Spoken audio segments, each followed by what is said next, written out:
From Politico, what Beijing has learned about the U.S. from the Iran war. China is watching as the U.S. fails to cut through an Iranian blockade and expends heavy firepower. The Trump administration struggles to extricate itself from an unpopular war. Global gas prices soar, and the Pentagon's strategic documents reveal that warding off Beijing is no longer the top priority. Why? The increasingly intractable conflict between the U.S. and Iran is revealing American military and strategic vulnerabilities and offering important lessons to its biggest rival. And with frustrated allies refusing to assist and a war driving political trouble for Trump at home, current and former U.S. defense officials fear China is heading into the meeting holding the cards the Chinese would be well within their right to say, "What do you have left to build deterrence with?"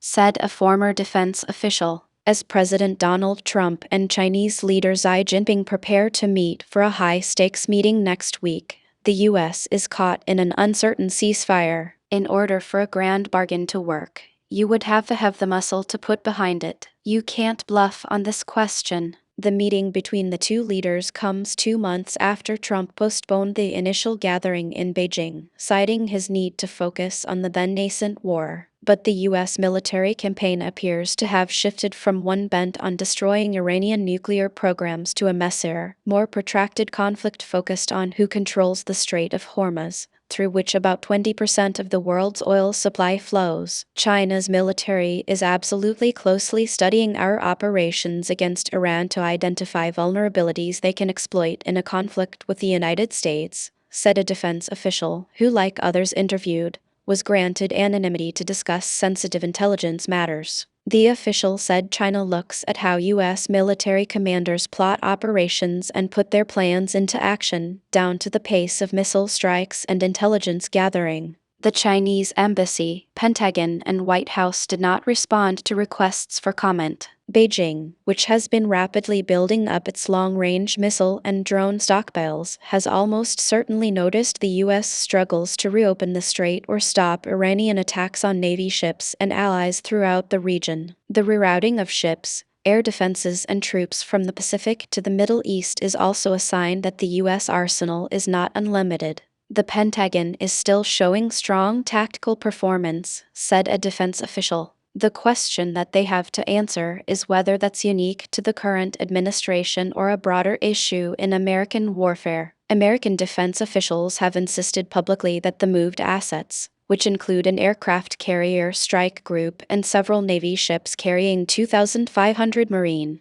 have not decreased U.S. readiness in the Pacific. But without clear policy strategy, we're suffering at the operational level of warfare. I don't see any real cost being imposed on our ability to deter China, Samuel Papero, who heads the military team overseeing the Pacific, told lawmakers last month. Papero has said that the operational and combat experience gained by the U.S. ship crews would prove invaluable, especially compared to Chinese forces that have less experience in having to defend themselves.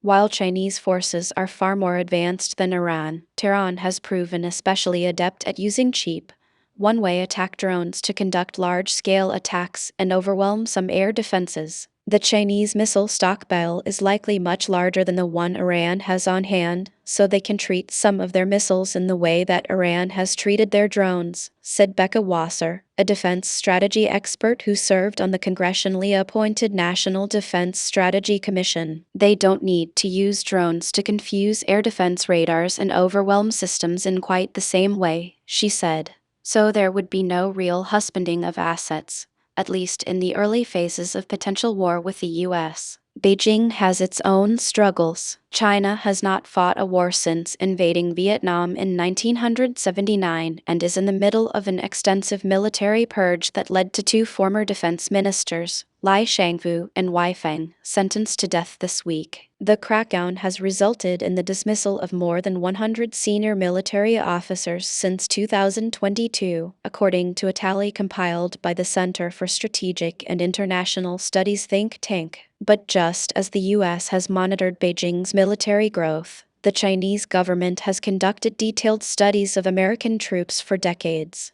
This dates back to at least Operation Desert Storm when it saw the U.S. use precision strike weapons for the first time. China began launching its first aircraft carriers after the 2008 global financial crisis and invested heavily in long-range missiles to keep the American military at bay. They know how we project power, said a second former defense official. They know about our dependence on tankers, on bases, how we conduct our air strikes, our non-kinetic strikes, the use of electronic warfare, the use of cyber warfare. They study all of that very closely. This is an opportunity for them to go to school on the U.S. way of war. And China is also likely watching how fast America burns through its high-end missiles, from Tomahawks to Patriot air defenses. They know that every missile being used in Iran is a missile that can't be used to deter in the Indo-Pacific, the former official said.